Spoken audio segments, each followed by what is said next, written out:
Hello everyone, I'm Dennis. I'm Steve. Welcome to Natural Growing Through Biology podcast series. Pretty excited about this. What's the time? It's It's rhizo-time! What's the time? Rhizo-time. What's the time? Rhizo-time. So we're going to be talking a bit about all things rhizo, root. Rhizo means root. So we're going to be talking about the importance of those primarily plant growth promoting rhizobacteria, as well as mycorrhizal fungi, all these beneficial organisms and all that they can do. But the important part is these are rhizo organisms. So we need to do everything we can to get them established on and around the root. So we're going to be talking about some strategies, some important factors, some important information about what's going on in those roots, as well as how can we get them there? What can we do? What are the best practices to get those onto our plants working for us in the field? Well, and we're going to talk a little bit about why this is so important. And so much of this that we talk about today is related to human health that we say all the time. Yeah.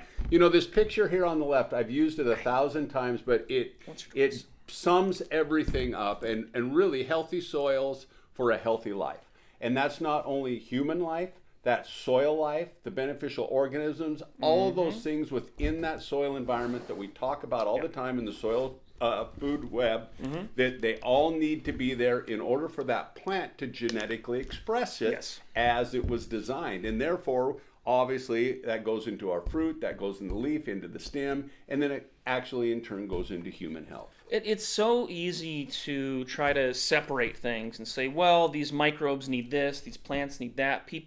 No, we're all living organisms. We have more in common being living than we do that are different. We all have phospholipid bilayers. We all need that phosphorus. We all have DNA. Or, some of these other organisms, RNA, they're using that double-stranded, single-stranded. Things get weird when we're talking about some of those microscopic organisms.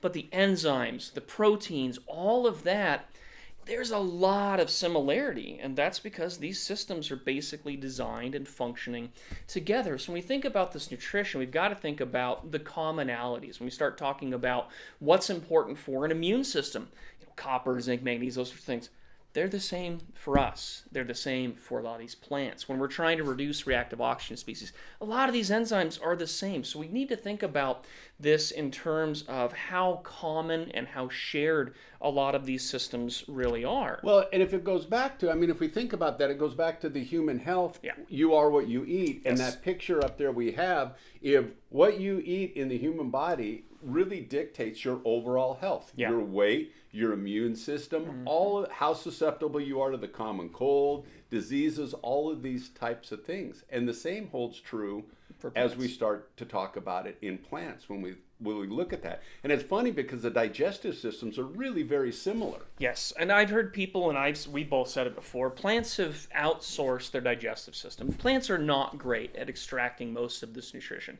They're great at photosynthesis. They're great at providing carbon for the environment. That's, when you boil it down, that's basically their primary function.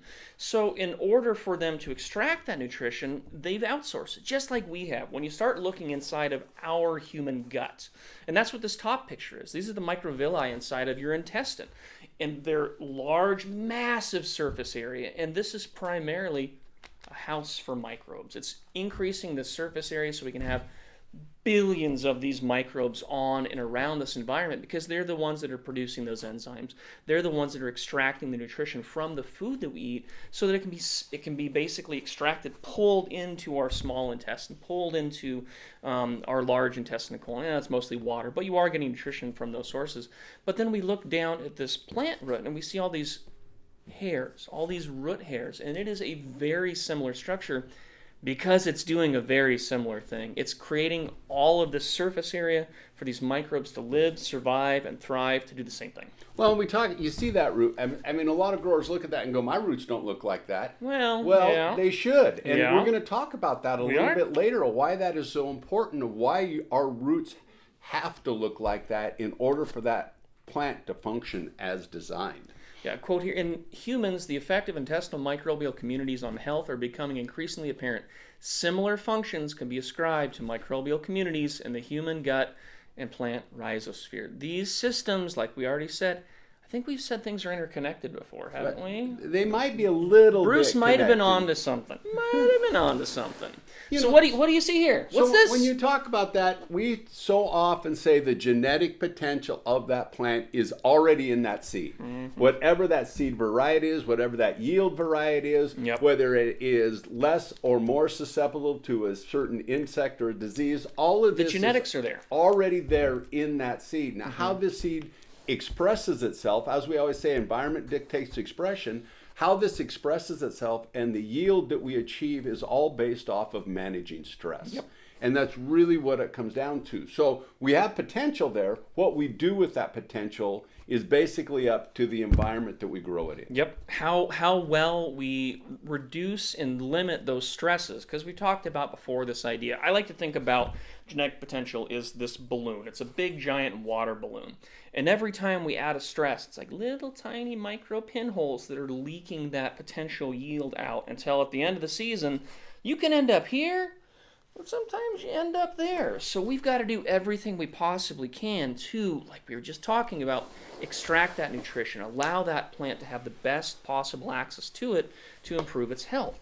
Well, and a lot of times we don't start with the seed. We have fruit growers or almond growers or whatever the scenario might be where we're actually getting a plant that has already been started, Yes. that we receive that. And again, I always say sometimes we're a year behind because we don't know what's happened to that plant prior to us receiving it. And that is really critical that we make sure before we put that plant into our soil environment, we do everything we can to create that film around that root of these rhizosphere, all of these organisms that we need in order for that plant to express, because we're already starting a little bit behind. So we're going to talk a little bit about that today also, and how critical that is in the soil environment. Well, and how much focus do these plant producers, these seed producers, really focus on making sure there's an active microbial community, plant microbiome? Do you think that they're doing things with this seed? That's kind of a weird color for a seed. And these little bare root starts, do you think that they've really focused on increasing and maximizing the biologicals, or do you think they've done a lot of things to reduce the amount of biology? In most cases, they've reduced it based off of, disease, and that's actually required. Yeah. You know, they're required to make sure that there's a sterile environment when they ship these plants across country, especially when we're starting about bare root trees. There's standards that they have to follow. Their hands are sometimes tied of what they have to do. And so as a grower, that's even more critical to understand that we're starting with basically a clean slate, and we have to give that plant every opportunity based into the hostile environment that we're putting that plant into. You know, pHs, soil environment, all of these things. I mean, it's a whole new world. Yeah, and it's a harsh environment, and like we've talked about before, you're never going to get rid of all the diseases. If you're trying to, you're fooling yourself. They're always going to be there, and that's on purpose. Nature has put these there on purpose. These saprophytes that are disease organisms, they're doing a job. They're breaking down the dead, dying tissue. They're supposed to be there. And they're going to be there. We're never going to get rid of them. But how they function, how they interact, that we have some control over. And we'll talk a little bit more about that. But this is what we want to see. Yeah, this is exactly, we want to start to see that biological community, creating those roots, that home, that those polysaccharides, all of that structure to support them around that root and at the point of germination, because again, we're managing stresses, and the genetic potential of that plant is dictated at that point of germination. So when we start to talk about you know, we've shared the information about those exudates going in at the point of germination. That seed is already sharing exudates 30 to 40% into that root zone in order to build this community. And there's a specific reason for that, and we want to talk about it. But if those roots don't have that, that's where things can really kind of go bad. And this is a picture, this is research from Dr. White, where we can see these tomato seedlings with the white arrows pointing to them. I guess on podcasts they can't see them. But what we're seeing is an unusual root formation or unusual root development. These tomato seedlings, when they don't have organisms, these have purposefully been sterilized, completely dead. There's no organisms on there. And when you see that happen, these plants don't function normally. The ends of these little baby roots, the meristem, it's dark brown to black. And that's because these organisms, these plants, are supposed to be using reactive oxygen species to partially digest those organisms to extract nutrition.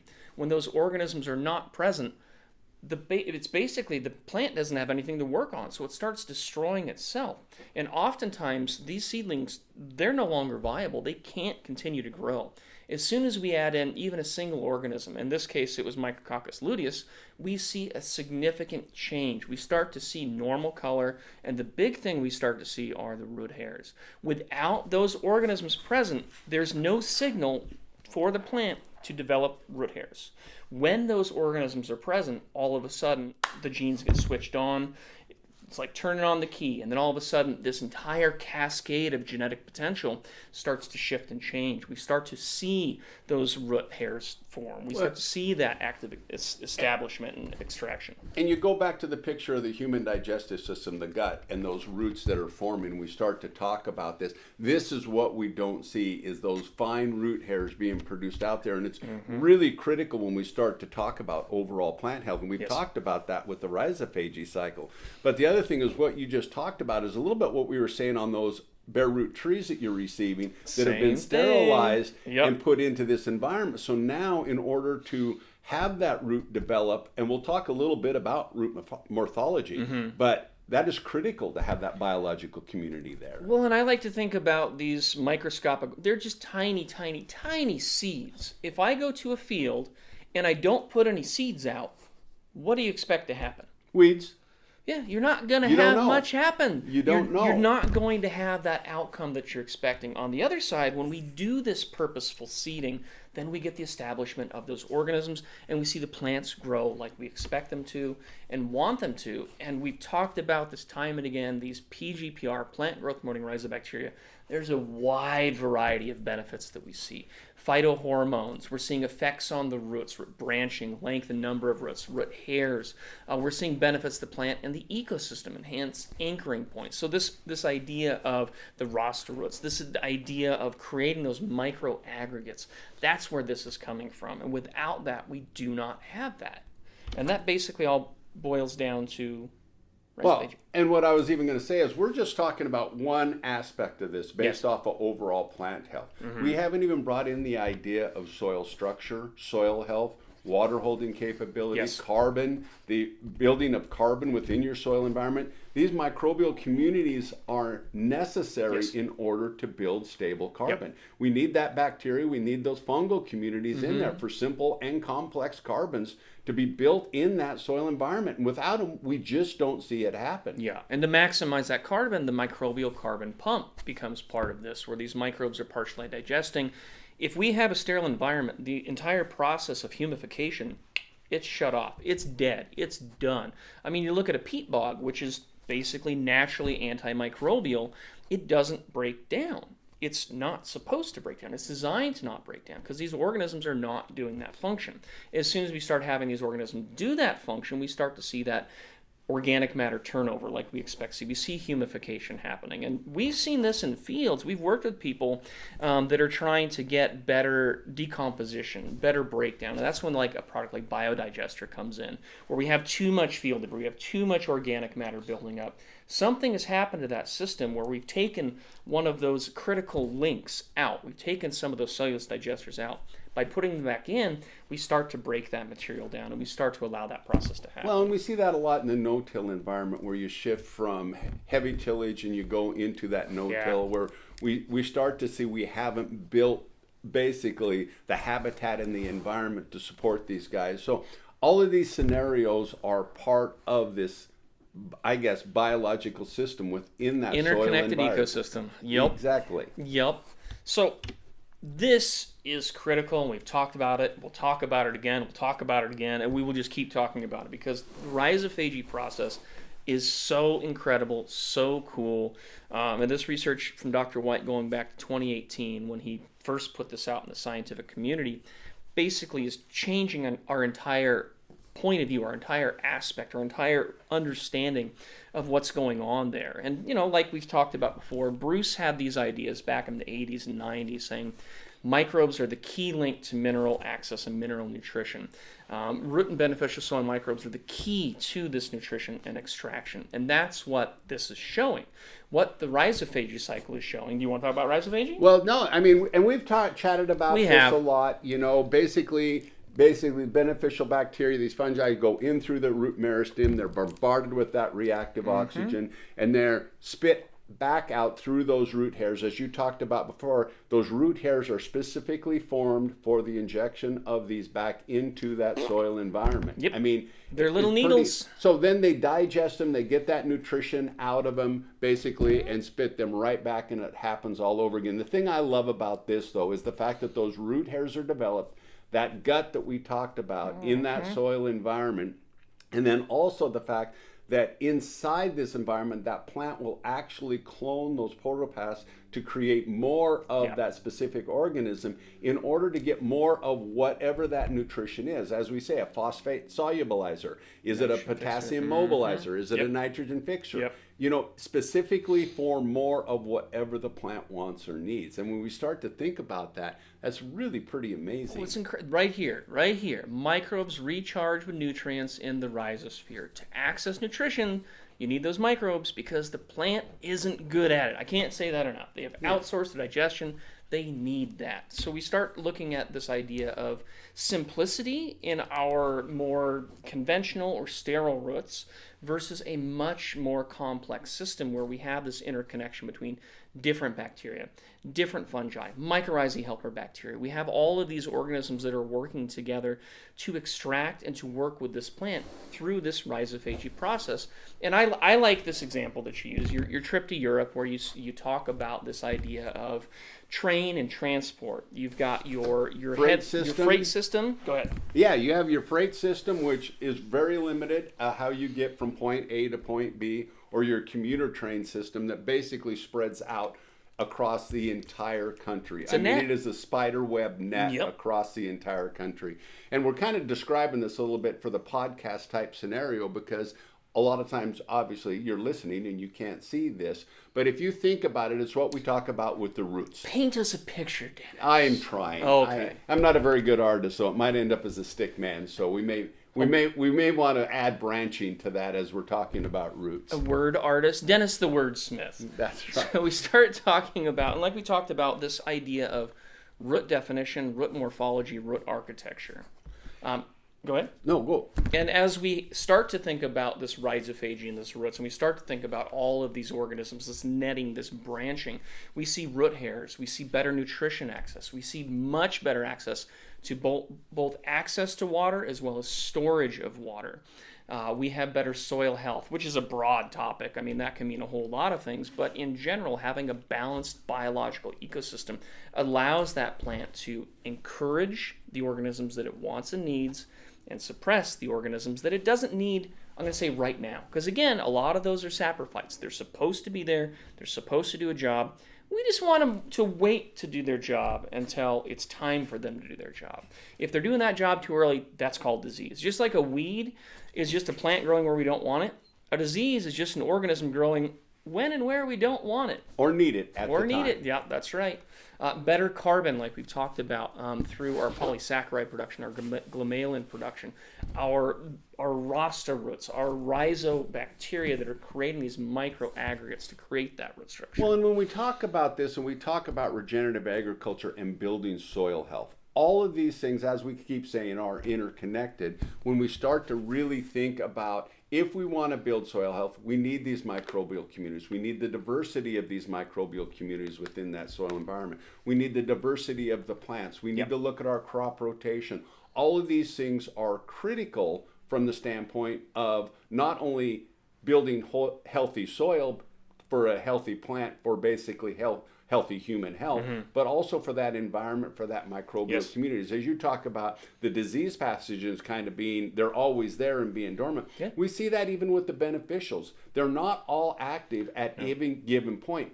The plant dictates that through communication a lot of times, and Yep. based off of moisture level, based off of soil environment, all of this is dictating who is the most dominant strain at any given point. Sometimes these other guys are in the background just waiting for their turn. They're not up to the ticket line yet. You know, they're waiting to be asked to come into that environment in order to provide what the plant needs at a given state or a point, growth point in that plant.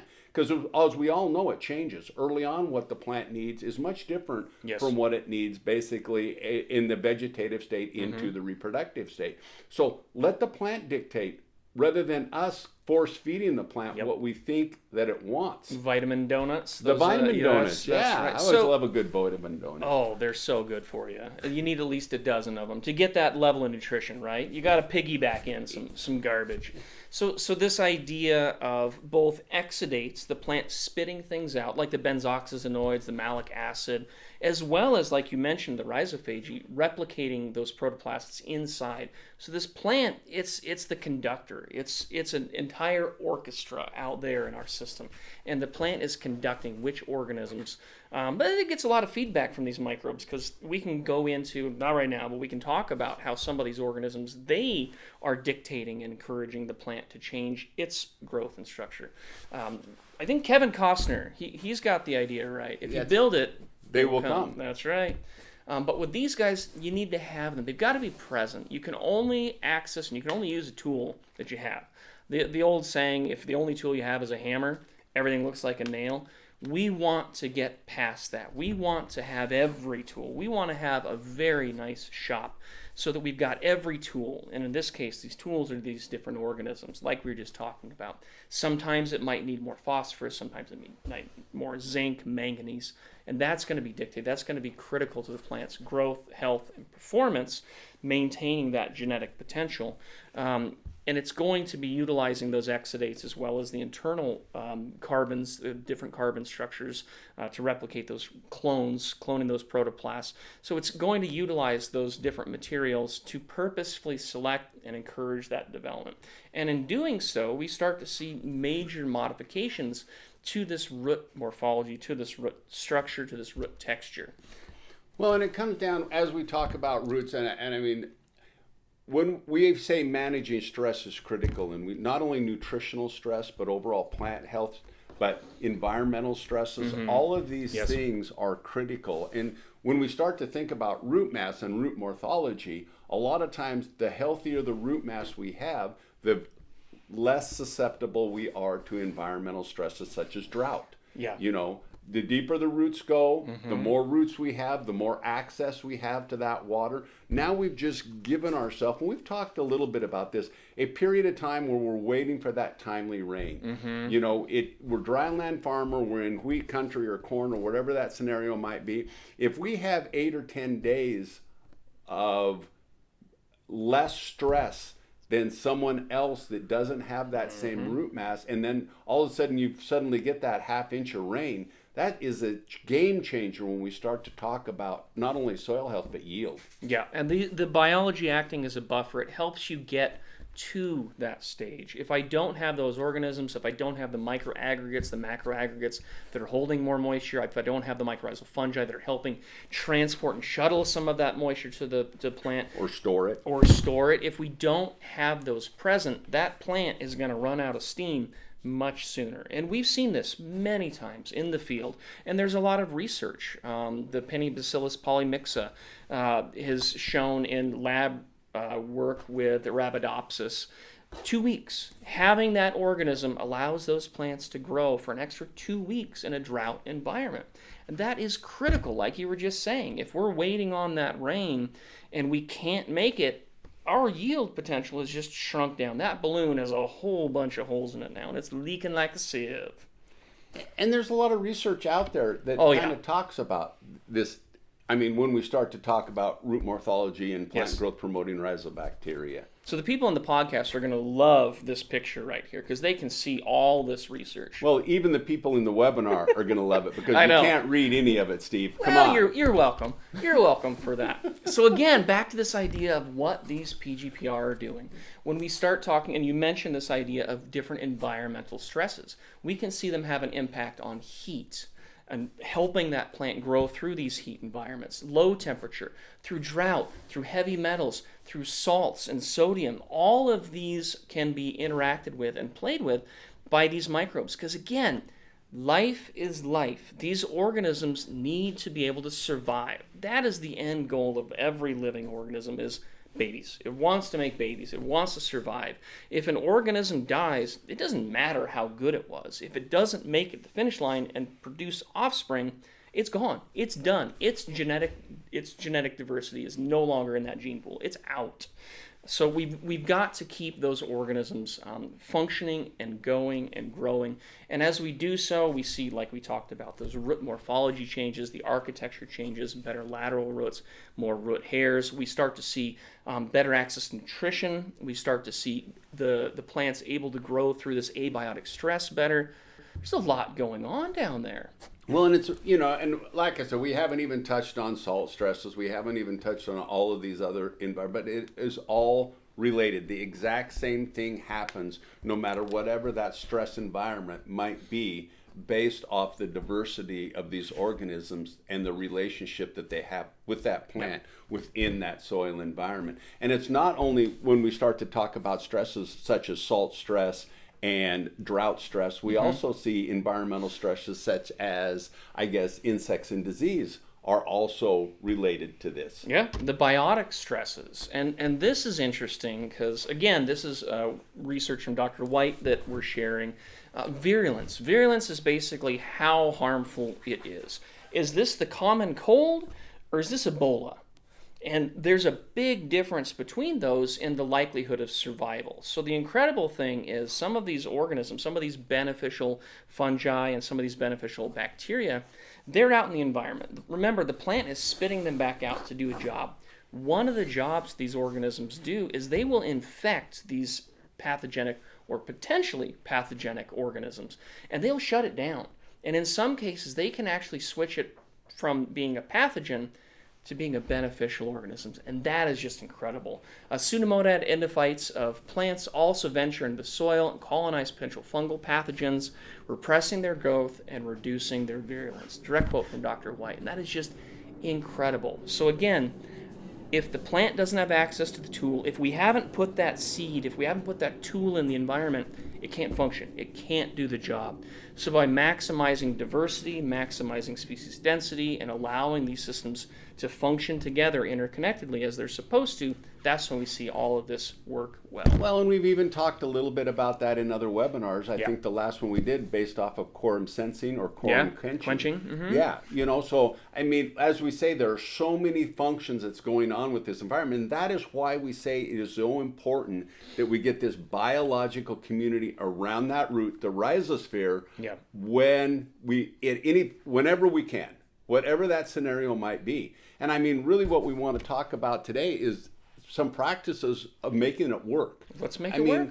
Yeah, I mean, I've worked with a lot with the growers in the field environment, creating ways to get these biological diversity, these seeds into that environment so that we can see all of these benefits we've just been talking about here to make sure that they are able to happen. You know, I mean, we've said a long time ago, we have a very good understanding how to put these guys in an assisted dormant state so that we can get them to the grower in a living state that the grower can get them out into the field.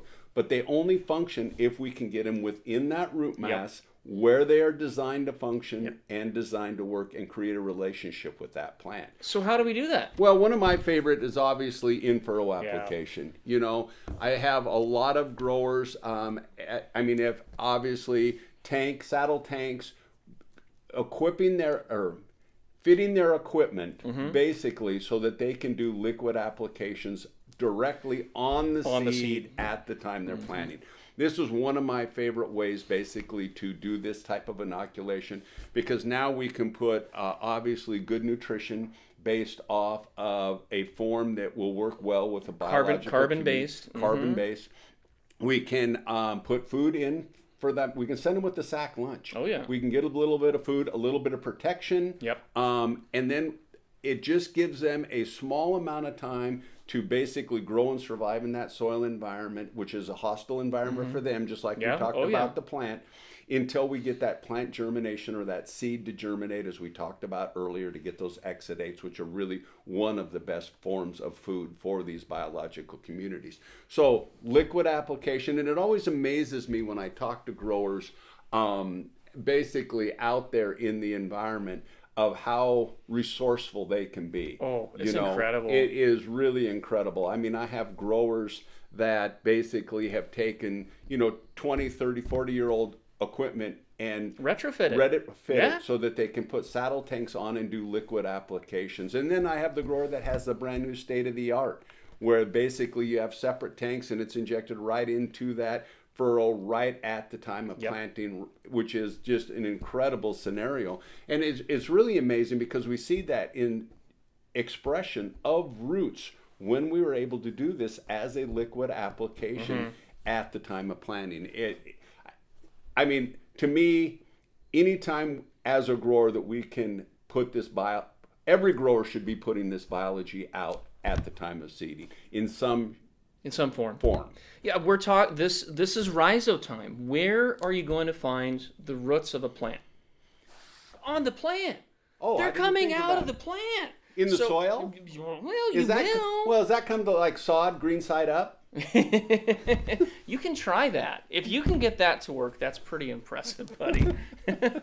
So we've got to put these microbes where they're needed. And where does the plant need them? On its roots. It's rhizo-time, buddy. Yeah, and like I say, it is amazing, actually, the expression, that root expression.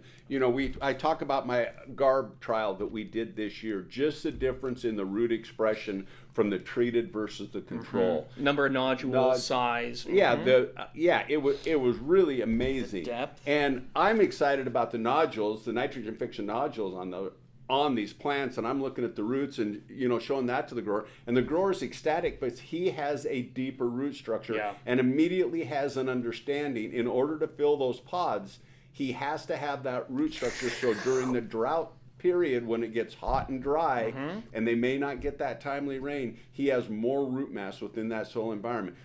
Here we're standing together looking at these roots together, and we're excited about two totally different things or three different things, but they're all important. I mean, each one of these that we were excited about relates to yield at the end of the year. And the yield was fantastic. Really excited about the yield.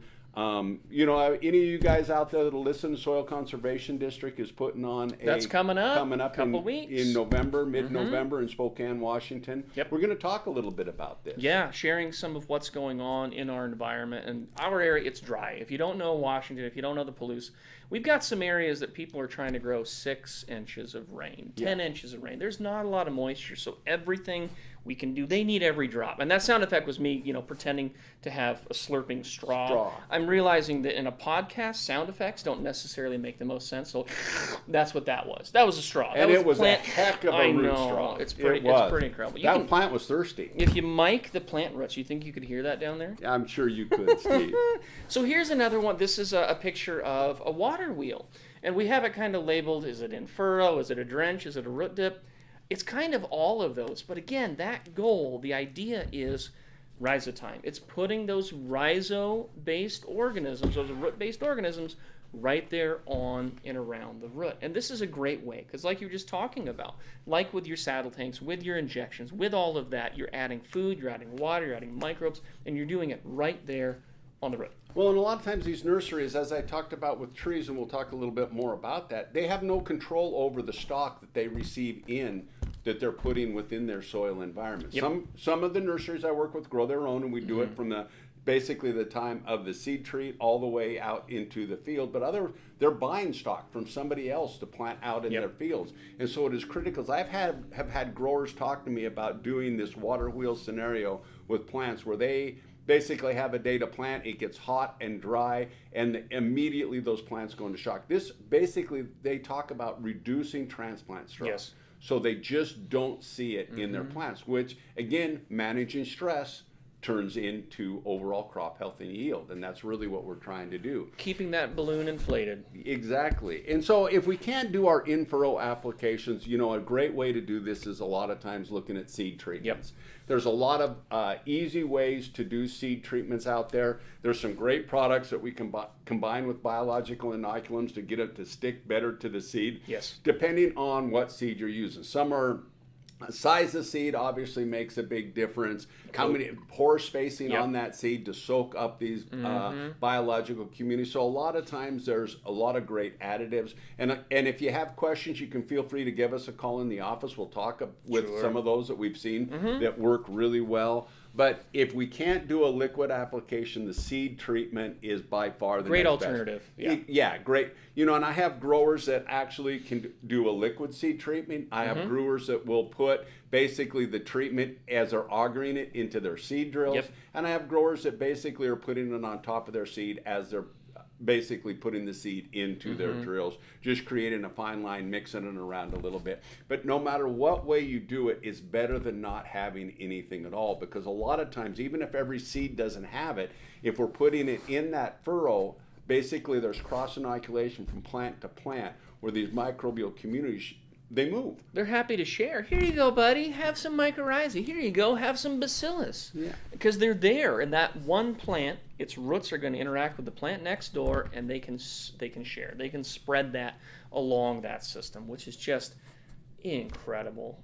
Picture we have here is MOG Genesis, and we have a treated versus untreated, and it's really hard for the podcast people. What we're seeing is both a plant size difference and significant root difference. We have 2 to 3 times the root mass of these plants that are associated with a seed treatment. Well, and when we look at that, it kind of goes back to the map of Europe. Yeah. Getting that root to spread across the entire country rather than just having that commuter train, which is 2 lines, basically without all those fine root hairs. And we start to see this, like I say, whenever we do the whenever we get these beneficial organisms around that root. And a lot of times that starts in the greenhouse. In the greenhouse trays, we see that. You know, I have an example. This is an example of a grower that was doing like this, where he has the trays out. He does the inoculation because of germination. Even germination, even plant size. Fewer skips? Very, very critical. And I got this picture, and again, the podcast people can't see it, but it was from a grower in Montana. Pretty amazing. Yeah. The root mass that was developed in these grow bags that we had. Basically, these were he was doing peas and beans, and he said, "I've never seen roots like this in my greenhouse on these plants." Yeah. It is a solid mass of roots. And when we start to think about nutrient uptake, water availability, it comes down, like I said, to that microbial community and the number of available roots basically to access. It's access, yeah. No, if we think about this, and I'm sure a lot of people have seen the idea of depletion, root zone depletion. As a root grows and the organisms that are around it start to extract that nutrition that's easily available, a lot of that is the solute form, that liquid component. As we start to deplete that, if a plant is stuck with just those large roots, it's gone. It's done. It is run out of that food, and it requires us to continually feed large quantities of generally salt-based fertility. Once that plant is kind of stuck on that, we have to continue feeding. It's like an IV. It's like putting somebody on an IV or a feeding tube. It's force feeding it what you want it to get or what you think it needs versus allowing that plant to spread more roots, to allow that branching, allow that lateral, allow those root hairs to inject more of those microbes to extract it from a much larger area. Well, and as we talk about, roots are not great at extracting nutrition. So if you don't have this microbial community and you have a very limited root, you deplete that, what we say is readily available nutrition. It has to be in that form. It has to be in a salt-based form. Because we do not have the enzymes, we do not have the microbe and the fungal communities in there basically to mine that nutrition. You know, the phosphate solubilites are releasing, in some cases, phosphorus, sometimes calcium, sometimes iron, depending on how it's tied up within that soil environment. If they're not there, none of that nutrition is available to the plant. Only the readily available, or a paste extract, what we're seeing come out that is readily available. And a lot of times it's not a lot. No. What we force fed out, and that can flush out, that can be gone, that can tie up, that can bind up, and we have to have those organisms to unlock it. These microbes unlock that nutrition for the plant to extract it, to utilize it through that rhizophagy cycle, as well as just direct slurping it up. Slurping it up. Well, and like I say, the last thing we want to talk about a little bit on, I say the orchard is one of my favorite things is to see a grower do the root dip scenario in an orchard setting where we leave a section of control versus root dipped. The expression of those plants, and a lot of times I have guys that will just basically dip them in a 50-gallon barrel, take them out and plant them. Yep. I have some guys that put them in huge tanks, stock tanks, leave them sit overnight, and then they're rotating out to a field planter.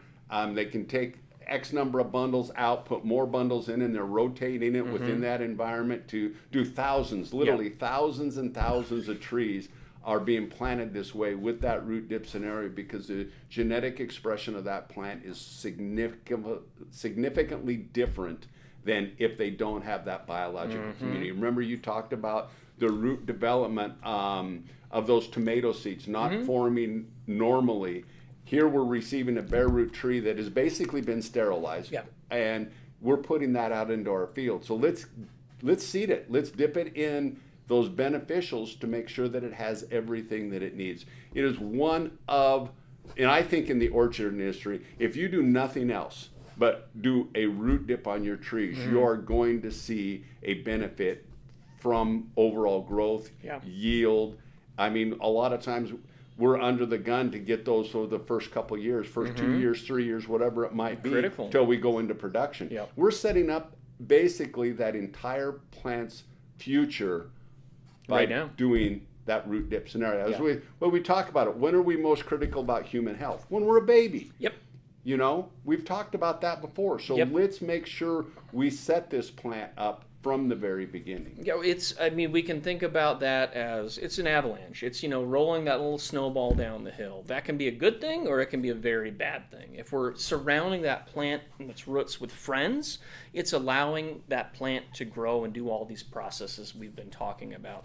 If we don't, and the organisms that are present aren't necessarily friends of the plant, well, those are the organisms that are there, and that's what that plant has access to, which is not necessarily the best thing. Yeah, so anytime we like to say the root dip scenario, whether we're hand planting, whether we're soaking overnight, 24 hours a lot of times is ideal, but just a direct dip into the solution. A lot of times what I look at, and if you guys have any questions about how to do a root dip, probably the easiest thing is to just give Steve or I a call here in the office, send us an email, reach out to us however you'd like. MOG Genesis, Rhizo-Genesis, they're fantastic products for that. For that scenario. So, this is again a peach orchard.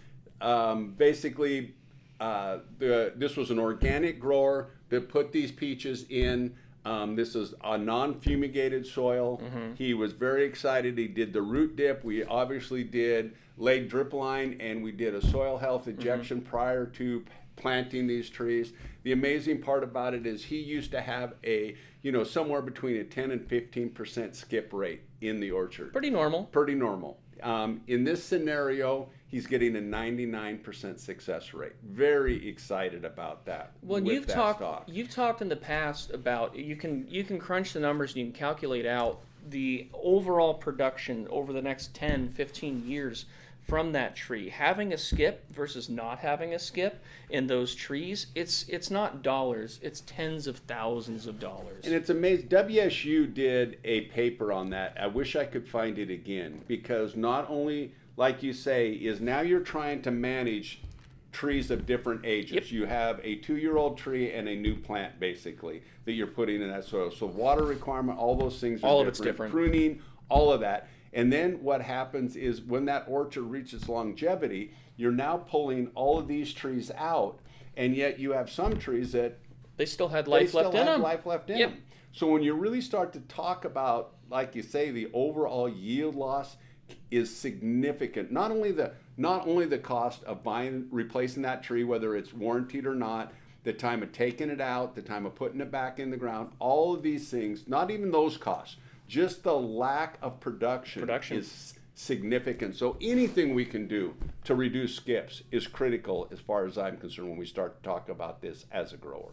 Well, and we have solutions. Okay, so you're hearing about this you're listening to us, it sounds exciting. I've already got my trees in. What do I do? You know, I have a lot of growers that will go out with what is a soil probe and a deep root injection. Yep. A feeding wand, they go out there through that on all of their new.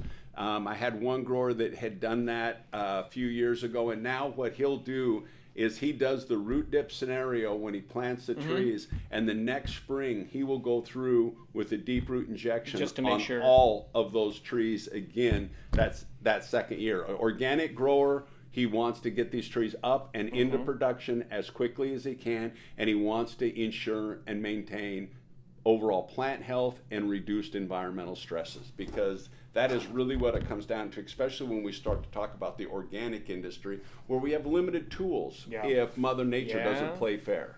So, and it's well worth the time. It's well worth the effort. It is work getting out there and doing those root injections on whether we're talking about our trees. We also have a lot of people that are working with ornamentals, or people that are landscape architects, landscape managers. They've already got these plants that are in, and they're showing stress. What do I do? How can I get it? Yeah, you can do a surface broadcast and try to flush it in and water it in, and that works, but it's going to take longer. If we can get it out there, again, it's rhizo-time. We want those microbes in the roots. For them to do the job, we need them to be where they're supposed to be. In the root zone, deep root injected, that top 0 to 6 inch. Yep. Is awesome. I have a lot of lawn service companies, commercial lawn service companies that have went to this. Yeah. Because you can basically feed a variety of different plants, and then again, some are more or less susceptible to different nutritions, your roses, your lilacs versus your shade trees versus your pine trees. So basically one application fits all of these different plants in a landscape type scenario. You make your mix and you go out and inject. And you see a significant plant response. We put some food, we put some microbes, we put it where it needs to be. Little fish, little humate, little carbon. Carbon. Yep. Do we need carbon? Have we mentioned that? I don't know. I mean, they are carbon-based life forms, just like every life form we know about. So yeah, I think we do. I mean, the long and short of it, these microbes, they can do a lot of good. Microbes are good for you when we have the right ones and the right time. It's kind of like the 4 R's, but we're talking about it in a biological time. The right place, the right time, the right rate, the right form. All of these are critical, and we can think about that, even though it's more of a conventional mentality. We can think about and utilize some of that same idea associated with our biological inoculums. We can do it the right way at the right time, and we can do it with the right form, the right foods, all of those things. So we can drench them, we can dip them, we can in-furrow, we can seed treat. There's all these different ways that we can get those organisms out there, but the goal is to have them on the roots for the plant to utilize, so that the rhizophagy cycle is happening, so that that microbial carbon pump is happening, so that that soil genesis, that humification process is happening, the microaggregates are happening. All of this starts with life and diversity. So we've got to maintain and maximize that. Well, and that's true for the organic grower, the conventional grower, or that conventional grower that's organic minded. It will fit in each one of these agricultural practices. How we design it, how we set it up to do it, it may be a little bit different. We have to pay attention to what we're doing. Again, we said the easy part is getting them out there. The hard part is keeping them alive. Yep. And making sure that we don't do anything in our agricultural practices to disrupt them once we get them out there, unless it's absolutely necessary. So with that, let's keep those that genetic potential balloon inflated. If you have any questions about anything we talked about, or how to utilize these, or how to make it work for you, give us an email, give us a call. We'd love to hear from you. So for now, I guess thank you, everybody. Thanks for joining us for another of the Natural Growing Through Biology podcast. I'm Steve. And I'm Dennis, and we appreciate your time and hope you have a great day. Thank you. Bye for now. Bye for now.